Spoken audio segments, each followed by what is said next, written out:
Halo, selamat pagi adik-adik. Apa kabarnya hari ini? Saya harap meskipun kalian banyak tinggal di rumah, tetapi kalian masih memiliki syukur dan sukacita kepada Tuhan. Hari ini di hari Minggu, Lause ingin mengajak adik-adik sekalian dari rumah masing-masing ataupun dari kamar masing-masing, kita mau memuji Tuhan, kita mau beribadah kepada Tuhan. Ayo adik-adik siapkan dirimu, Lause harap adik-adik bisa fokus dan tertib mengikuti ibadah ini. Tidak sambil bermain ya. Ya Lause aja kita sama-sama ingin menaikkan pujian, Bapa ku datang padamu.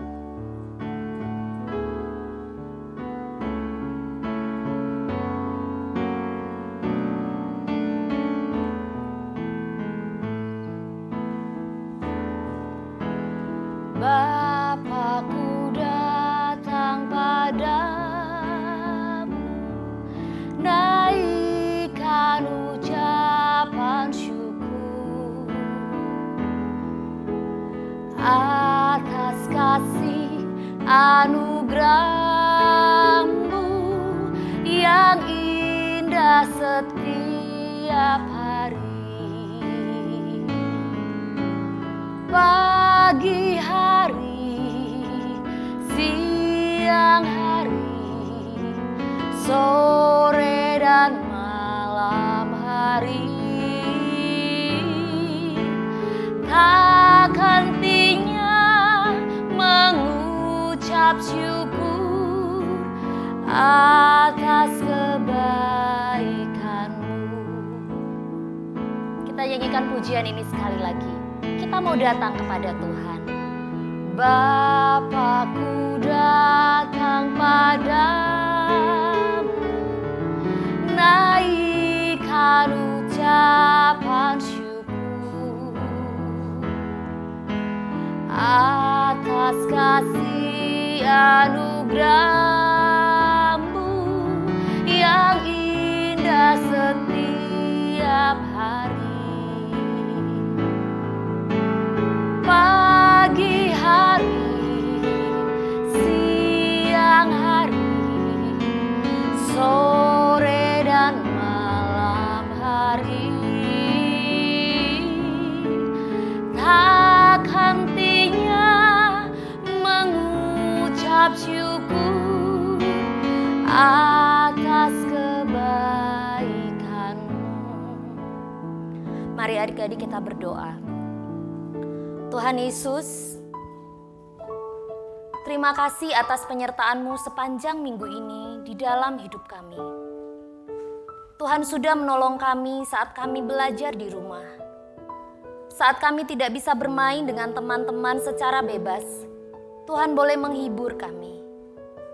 Terima kasih Tuhan sudah memberikan kesehatan yang baik bagi kami.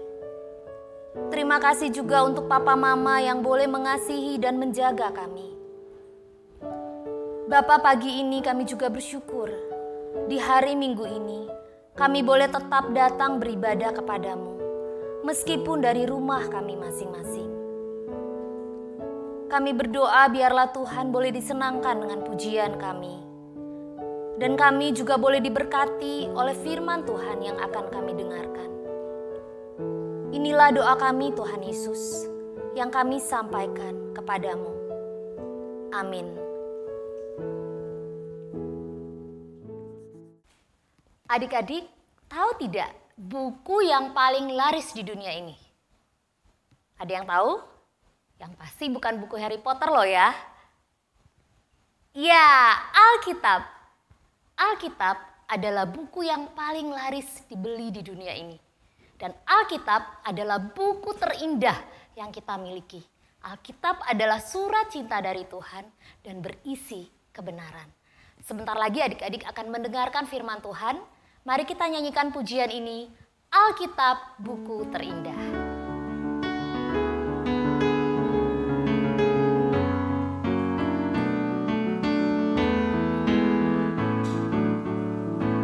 Hai kawan, tahukah kamu sebuah buku yang indah dan menakjubkan, buku yang berisi kebenaran Alkitab itulah namanya. Alkitab buku terindah, surat cinta dari Tuhan untukku dan untukmu dan semua orang. Alkitab buku terindah, ceritakan keselamatan karya Tuhan Yesus yang mulia. Hai kawan, tahukah kamu sebuah buku yang indah dan menakjubkan, buku yang berisi kebenaran. Alkitab itulah namanya.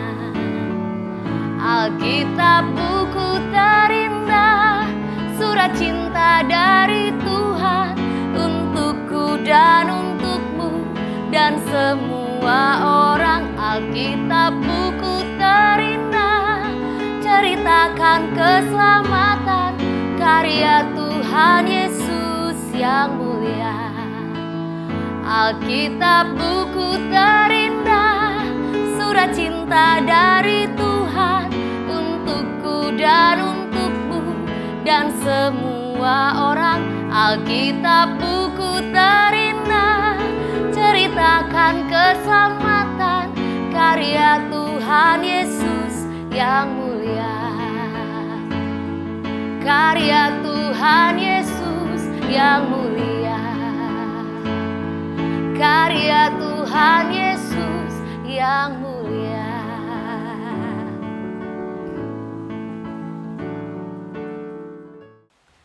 Adik-adik, pada suatu malam ada seorang pemimpin kelompok Yahudi yang disebut Farisi.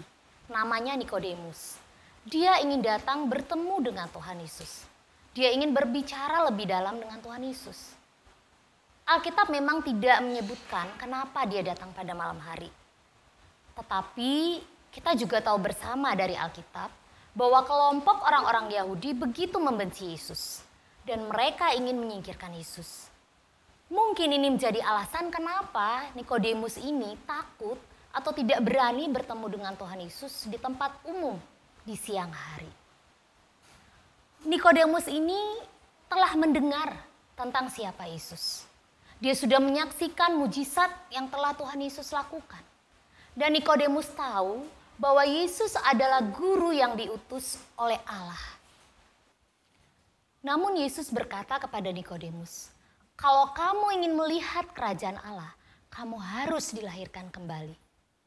Dilahirkan kembali, Nikodemus memikirkan bahwa dia harus kembali masuk ke perut ibunya seperti seorang bayi yang akan dilahirkan oleh sang ibu. Mana mungkin, pikir Nikodemus, aku ini sudah terlalu tua. Masa sih aku harus dilahirkan lagi dari perut ibuku? Nah adik-adik, di sini sebenarnya Tuhan Yesus tidak berbicara hal yang seperti yang dipikirkan oleh Nikodemus. Yang dimaksud Tuhan Yesus di sini adalah kelahiran baru bukan seperti kelahiran seorang bayi. Tetapi kelahiran baru adalah memiliki hati yang baru. Kelahiran baru bisa terjadi ketika seseorang memiliki kuasa Roh Kudus dan dia mengalami atau dia dibaptis oleh Roh Kudus. Seperti hembusan angin yang tidak bisa kita lihat tetapi bisa kita rasakan, demikianlah seorang yang sudah dilahirkan baru. Secara fisik, secara tubuh mungkin tidak ada yang berbeda, sama seperti orang yang lain. Tetapi kita bisa merasakan perubahan hidupnya dari hatinya yang telah dilahirkan kembali, yang telah diperbaharui oleh Roh Kudus. Karena Roh Kudus sudah tinggal di dalam hatinya. Yesus juga mengingatkan tentang cerita di padang gurun. Pada waktu Tuhan menghukum bangsa Israel dengan mengirimkan ular-ular tedung. Apakah kamu ingat cerita itu? Ya, pada waktu itu orang Israel sangat memberontak kepada Tuhan. Dan Tuhan menghukum mereka. Tuhan mengirimkan ular-ular tedung untuk menggigit mereka. Tapi ketika mereka datang kepada Tuhan, mereka berdoa kepada Tuhan, Tuhan menyuruh Musa untuk meninggikan ular tembaga. Dan barang siapa yang melihat kepada ular tembaga itu, dia tidak akan mati. Nah adik-adik, peristiwa ini sebenarnya menunjuk kepada peristiwa Tuhan Yesus yang ditinggikan di kayu salib. Peristiwa Musa meninggikan ular tembaga ingin juga menunjukkan bagaimana Yesus yang mati di kayu salib dan dia ditinggikan karena dia telah mengalahkan maut. Dan hanya orang yang memandang kepada Yesus saja yang bisa diselamatkan. Yesus menyatakan kebenaran ini kepada Nikodemus. Dia ingin Nikodemus percaya. Dan dia membagikan satu ayat yang indah. Yang Lause percaya, adik-adik semua juga sudah tahu dan hafal ayat ini. Kita akan sebutkan bersama-sama. Yohanes 3 ayat 16. Karena begitu besar kasih Allah akan dunia ini, sehingga ia mengaruniakan anaknya yang tunggal, supaya setiap orang yang percaya kepadanya tidak binasa, melainkan beroleh hidup yang kekal. Meskipun Nikodemus sudah tahu banyak tentang Yesus, meskipun Nikodemus sudah pernah melihat mujizat-mujizat yang dilakukan oleh Tuhan Yesus, meskipun Nikodemus sudah banyak belajar tentang hukum Taurat, tetapi ternyata bagi Tuhan Yesus itu tidak cukup untuk boleh datang dan untuk boleh menyaksikan kerajaan Allah itu. Tuhan Yesus mau mengundang Nikodemus untuk mengenal dia secara pribadi. Tuhan Yesus mau Nikodemus bukan hanya tahu di kepala saja, tetapi boleh mengalami kehadiran Tuhan Yesus di dalam hatinya. Dan pada saat itu juga Nikodemus mau menerima ajakan Tuhan Yesus. Dia mau dilahirkan kembali. Dia mau Roh Kudus berdiam di dalam hatinya. Nikodemus akhirnya mengalami satu perjumpaan yang indah dengan Tuhan. Dan dia menjadi pengikut Tuhan Yesus yang setia. Dia membuktikan imannya. Dalam kitab Yohanes juga mencatat, Nikodemus pernah membela Tuhan Yesus di hadapan orang Farisi. Dan Yohanes juga mencatat, di akhir hidup Yesus, pada saat kematian Tuhan Yesus, Nikodemus datang kepada Pilatus. Dia menjadi seorang yang menurunkan mayat Tuhan Yesus, merempah-rempahinya dan menguburkannya. Nikodemus menjadi orang yang berbeda ketika dia mengalami kelahiran baru, ketika dia mengundang Tuhan Yesus dan Roh Kudus tinggal di dalam hatinya. Maukah adik-adik juga mengalami hidup yang berbeda? Maukah adik-adik juga seperti Nikodemus menjadi seorang yang bukan hanya tahu siapa Yesus itu di kepala saja, tetapi juga boleh mengalami Tuhan Yesus di dalam hati. Dan boleh memiliki hidup yang berbeda, hidup yang berubah, menjadi anak Tuhan yang taat dan setia. Kalau adik-adik mau, Lause ingin mengajak adik-adik untuk berdoa. Mari ikuti doa Lause.